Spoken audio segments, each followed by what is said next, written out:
አሰላሙ አለይኩም ወራህመቱላሂ ወበረካቱ። ውድና የተከበራችሁ የሰዓዳ ቲዩብ ተከታታዮች እንዴት ናችሁ? ደህና ናችሁ ወይ? እኔ ደህና ነኝ አልሐምዱሊላህ። እንዴት ነው ስራ አሪፍ? እኔ ጋር ሁሉ ነገር ሰላም ነው አልሐምዱሊላህ። እንዴት ናችሁልኝ? ተጠፋፍተናል ወዳጆቼ እና እንዴት ናችሁ? ደህና ናችሁ? እኔ ደህና ነኝ አልሐምዱሊላህ። ደህና ነኝ። እንዴት ናችሁ? ሁላችሁም ስራ ባላችሁበት ቦታ አሪፍ ነው ወይ? በርቱ፣ ጠንክሩ። አንድ ቀን ይወጣል። እርግጠኛ ነኝ ወላሂ አንድ ቀን ይወጣል።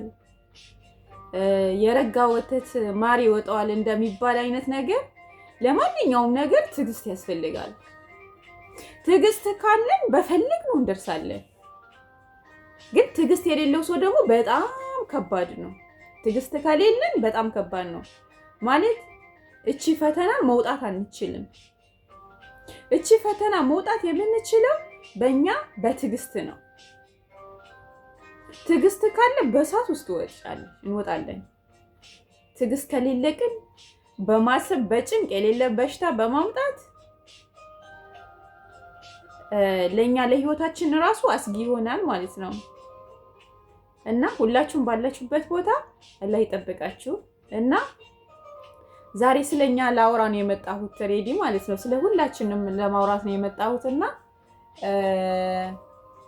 ያው እንደሚሰማን ሌሎቹም ማናችንም ቢሆን በስደት ዓለም ስንሰራ ሁላችንም ይሰማናል። ላው ልጅ ጥለን የወጣን አለ፣ ቤተሰብ ጥለን የወጣን አለ፣ ጊዜያችን በአግባቡ ያልተጠቀምን አለ፣ ጊዜያችን ሳንጠቀምበት ጊዜ ሄደብን ምንል አለ።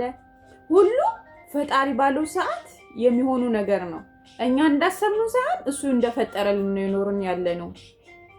ግን ራስን በማጨናነቅና ራሳችን እንትን በማለት የምናመጣው ነገር የለም። ይልቁንም እኛ ራሳችን በትዕግስት ካለፍነው ግን ብዙ ፈተናዎችን ወጥተን ለብዙ ነገር እንደርሳለን። እርግጠኛ ሁኝ የምነግራችሁ ነገር ማለት ነው።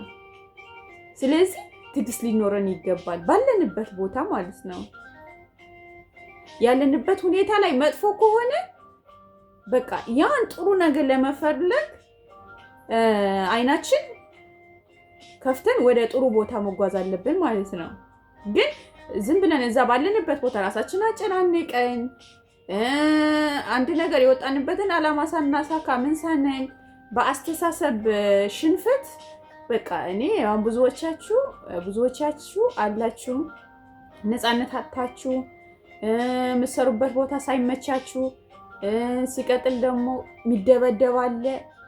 ሰሞኑ ራሱ ተለቀዋል። የሆነች ሴት በጣም ተገላ ምናምን ጭራሽ በቢላዋ ላይ በላይ ወቅቷት ማለት ነው። ብዙ አይነት ነገር አለ እና ቅድም ያልኩበት ነገር ያለንበት ውስጥ እሳት ከሆነ መውጣት ማለፍ የምንችልበትን ነገር ላይ ትኩረት ማድረግ አለብን። አይናችን መክፈት አለብን ብዬ ያልኩት ምንድነው መጥፎ አስጊ ሁኔታ ውስጥ ያለን እኛ ካለን በቃ ጭራሽ ወጥተን እጃችን ለፖሊስ ብንሰጥ ይሻላል። ሌላ አማራጭ ከሌለ ማለት ነው። አማራጭ መፈለግ ካቃተን ግዴታ እጃችን ለፖሊስ ሰጥተን ነፍሳችን ማትረፍ እንችላለን ማለት ነው። ማለት ያው አንዳንድ ቦታ መጥፎ ቤት የሚገጥማቸው እህቶቻችን አሉ። እኛ እንደ አሁን ለምሳሌ እኔ ጥሩ ቦታ ብሆን ሁሉም አረብ ሀገር ያለች ሴት ጥሩ ቦታ አለች አይደለም። ሌላው ቢቀር በአንድ እናት ሆድ ውስጥ ሁሉም ሰው በአንድ አይነት አይፈጠርም። ስለዚህ ያ መጥፎ ቦታ የገባ ሰው ራሱን ለማትረፍ መውጣት አለበት። እኔ በዛው ቀጥሉ፣ ትዕግስት ኖራችሁ በዛው ቀጥሉ አልልም። ማለት በቃ የሆነ አማራጭን መፈለግ አለብን፣ መውጣት አለብን። ህግ ያለበት ሀገር ነው። ወጥተን ለፖሊስ እጃችን ምንሰጥ ሀገራችን ነው የሚሸኙን እንጂ ሌላ ነገር እንትን የሚሉ ነገር የለም። ህይወት እናተርፋለን ማለት ነው። እና አይዟችሁ፣ በርቱ። ሁሉም ደግሞ አላህ ያለው ነው የሚሆነው። አትጨናነቁ። ሲቀጥል ደግሞ ሀታለው እነሱ መጥፎ ቢሆነው ራሱ እኛ መንገዳችን ቦታችን እስከምናመቻች ጊዜ ድረስ ከነሱ ስቀን ማሳለፍ አለብን። ለምን ከነሱ ጋር ዘላቂ ህይወት እኖራለሁ የሚለው ነገር ሳይሆን ያቺን ነፍስ ለማትረፍ መጥፎ ሁኔታ ላይ ያላችሁ እናንተ ካላችሁ ያቺኛው ነፍስ ለማትረፍ መጀመሪያ ብትመታችሁ ምን ብትላችሁ ምንም ብትባሉ ቃል አፍ ላፍ ሳትመላለሱ እሺ በማለት እነሱ በሌሉበት ሰዓት መውጣት፣ በቃ ራስን ማትረፍ ማለት ነው። መጥፎ አስጊ ሁኔታ ውስጥ ያለ ሰው እና ብቻ አላህ ይጠብቀን ማለት ነው። ሁላችሁም አላህ ይጠብቃችሁ። ስደት ከባድ ነው፣ ግን ሁሉም ቦታ አንድ አይደለም። ጥሩም ቦታ አለ። እንደውም አንዳንድ አረቦች ከሀበሻ ይሻላሉ። ከምንም አሁን ካለንበት ሁኔታ በሀገራችን ሁኔታ ሲታይ በቃ እንደውም እኔ አረብ ይሻሉኛል፣ አረብ ይሻላሉ ብለን እስከምንል ድረስ አሉ። ጥሩ አረቦች አሉ፣ ወላሂ መጥፎም አረቦች አሉ፣ ጥሩም አረቦች አሉ። ስለዚህ መጥፎ ቦታ ያላችሁ እናንተ ራሳችሁን ለማትረፍ ቶሎ መውጣት አለባችሁ። እንኳን ደጅ ላይ የሚቀበላችሁ ሰው ከሌለ፣ ዘመድ ከሌላችሁ፣ የምታውቁት ሰው ከሌለ እጃችሁ ለፖሊስ ሰጥታችሁ ሀገራችሁ መግባት አለባችሁ። ከዛ ደግሞ ምንም ሀገራችሁን ጥሩ ሁኔታ ላይ ካልሆነ፣ ቤተሰብ ጥሩ ሁኔታ ላይ ካልሆነ መቼ መልሳችሁ እድላችሁ ለመንኮል ሌላ ሀገር ትሞክራላችሁ። ስለዚህ አላህ ቀን እስከሚያወጣ ድረስ ማለት ነው። ግን ራሳችሁ ከምንም ነገር በላይ ራሳችሁ ጠብቁ። ባላችሁበት ቦታ አላህ ይጠብቃችሁ እና አይዞዋችሁ እላለሁኝ። ሰሞኑ ጠፍቻለሁ፣ በእርግጥ ትንሽ ቢዚ ሁኜ ነው።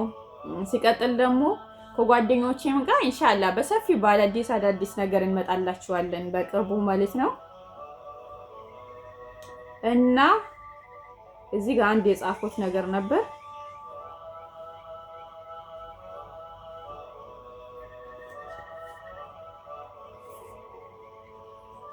የተነገረሽ ሙሉ አትመኝ፣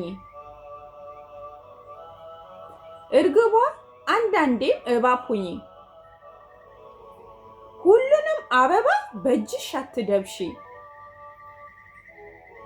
እሾህ ያለበትን መኖሩን አትርሺ፣ እኔን ያለ ሁሉ አይደለም ብርታት፣ ጀርባው እርግማን ነው አይደለም ምርቃት። ብዙ አይነት መልክ አለ ሚቀናው ማሳሳት፣ አስተውለሽ እይ እኩል ይመጣሉ ዝናብና እሳት። እርግቧ ግድ የለም አስተውለሽ ብረሪ፣ ጫካ ውስጥ ብትገቢ መሬት እንዳትወርጂ፣ አቃጠለኝ ብለሽ ዝናብ መኖሩን በፍጹም አትርሺ። አንድ ቀን ታልፈለሽ እንደምንም ብለሽ፣ ህልምሽ ለማሳካት ፈተናውን አልፈሽ፣ ገስግሰሽ ለፊ እንዳልፈራሽ ስታቅ ትመጣለች ዝናብ። ስራሽን ካማረ ዝናብ ትመጣለች፣ መጨረሻ እሳት ትበርዳለች። እርግቧ ግድ የለም ብረሪ፣ ከራስሽን አልፈሽ ለማንም ትረፊ። መንገድሽን መርጠሽ ውለሽ አሳምሪ፣ አትረሳሽም ዝናብ ትመጣለች። አመሰግናለሁ።